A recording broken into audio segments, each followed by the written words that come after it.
Sebagaimana sudah disampaikan Menteri Kesehatan, varian Omikron sudah terdeteksi di wilayah Indonesia. Ini memang tak terelakkan karena salah satu karakter varian ini adalah penularannya sangat cepat. Sekarang yang harus kita lakukan adalah bersama-sama berupaya sekuat tenaga agar varian Omikron tidak meluas di tanah air.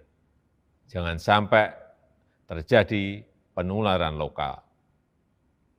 Kita harus berupaya menjaga situasi di Indonesia tetap baik, kita pertahankan jumlah kasus aktif agar tetap rendah, tingkat penularan kita awasi agar bertahan di bawah 1, jangan sampai itu melonjak lagi.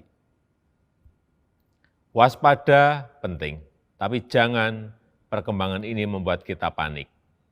Sejauh ini varian Omikron belum menunjukkan karakter yang membahayakan nyawa pasien, terutama pasien-pasien yang sudah mendapatkan vaksin.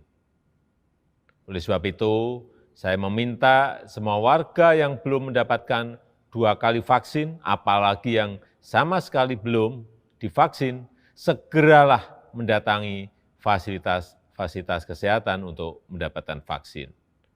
Meski situasi di dalam negeri sudah mendekati normal, saudara-saudara semuanya, jangan kendor menerapkan protokol kesehatan.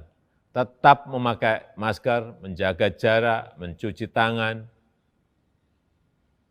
Dan untuk pemerintah daerah, saya minta agar testing dan tracing kontak erat digencarkan lagi, ditingkatkan lagi.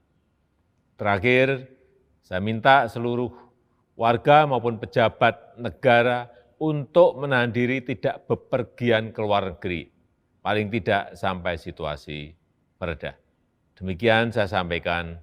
Terima kasih.